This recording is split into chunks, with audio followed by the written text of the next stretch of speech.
Know what happens when a stranger thinks your private driveway is their personal parking lot. Meet my neighbor, or as I call her, the Queen of Entitlement. It was 6 p.m. on a rainy Tuesday. I came home after a long shift, tired and hungry, only to find a massive black SUV parked right in my spot. My spot that clearly has a sign saying private parking, violators will be towed. I honked. No one came. I waited 10 minutes. Nothing. I decided to knock on the neighbor's door, thinking maybe they had a guest. But what happened next turned a simple mistake into a full-scale neighborhood war.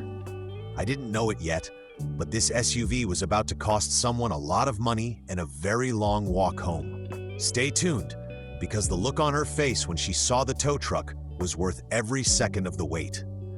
If you hate entitled neighbors as much as I do, hit that like button right now. Let's get into the details of how this parking disaster started. I knocked on the neighbor's door. A woman, let's call her Karen, opened it and looked at me like I was the intruder. I politely asked if the SUV was hers or her guests'. She crossed her arms and said, "Yes, it is mine." "Is there a problem?" I told her she was blocking my driveway and I needed to park my car. Her response was legendary. She said, "It is just a car. Park on the street. There is plenty of space 2 blocks down. I am busy right now, so stop bothering me." Then she literally slammed the door in my face. I stood there in the rain, staring at her closed door, absolutely stunned by the audacity. She knew she was blocking me.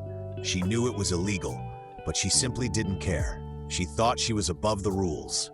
Well, she messed with the wrong guy on the wrong day. I took a deep breath, pulled out my phone, and made the first of many calls.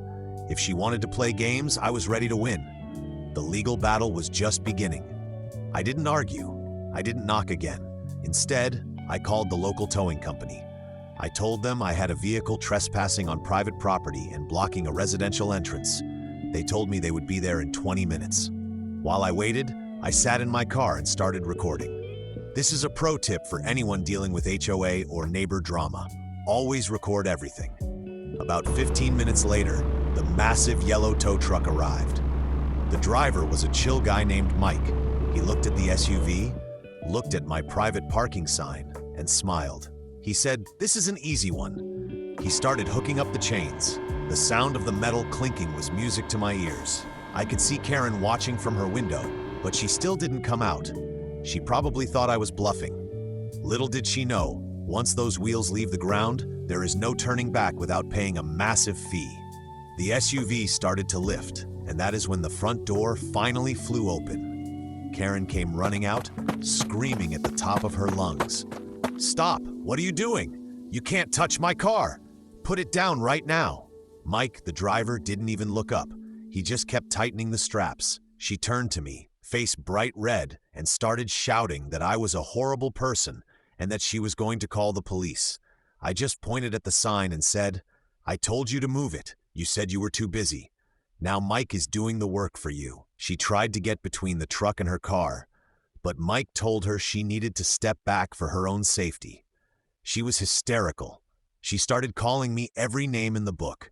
She even tried to pull the hook off herself, but Mike warned her that interfering with a legal tow is a crime. She realized she couldn't stop him physically, so she pulled out her phone and actually called the police. I just sat back and watched the show. I knew exactly what the cops would say. This was about to get even better. 5 minutes later, a patrol car pulled up. 2 officers got out, looking very tired. Karen ran to them, pointing at me and the tow truck, claiming we were stealing her vehicle. The officers listened to her for a minute, then they looked at me. I handed them my ID and the deed to my property, showing that the parking spot was legally mine. I also showed them the video I recorded of her refusing to move the car earlier. One officer looked at Karen and said, "Ma'am, he asked you to move. You refused. He has every right to tow a vehicle blocking his property.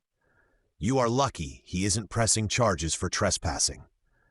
Karen started crying, saying she had work in the morning and couldn't afford the impound fee. The officer just shrugged and said, "You should have thought about that before you parked in his driveway." Then he turned to Mike and said, "Take it away." The look of pure defeat on her face as her SUV disappeared around the corner was the most satisfying thing I have ever seen. But wait, it gets better. Since it was after hours and a rainy night, the towing company applied a premium weekend rate plus a storage fee. By the time Karen went to pick up her car the next morning, the bill was over $800. But that wasn't the end of it.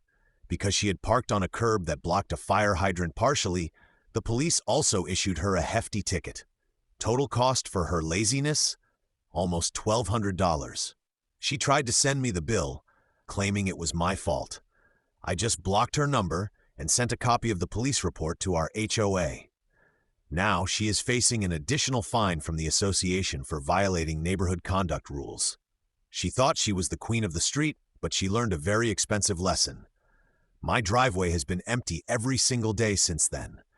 It's funny how a $1,000 fine can suddenly make people find that parking spot 2 blocks away.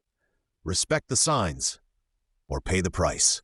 So that is the story of how I had my neighbor's SUV towed and cost her a small fortune. Was I too harsh?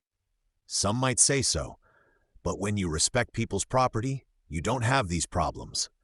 Justice was served, and my driveway is finally mine again.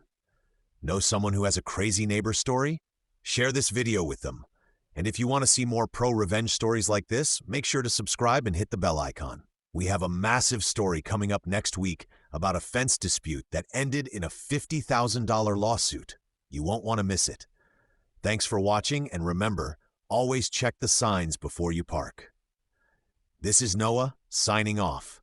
See you in the next one where we take down another entitled HOA member. Stay safe, stay smart, and don't let anyone block your path to justice. Goodbye for now, and thanks for all the support on the channel lately. We are growing fast thanks to you guys.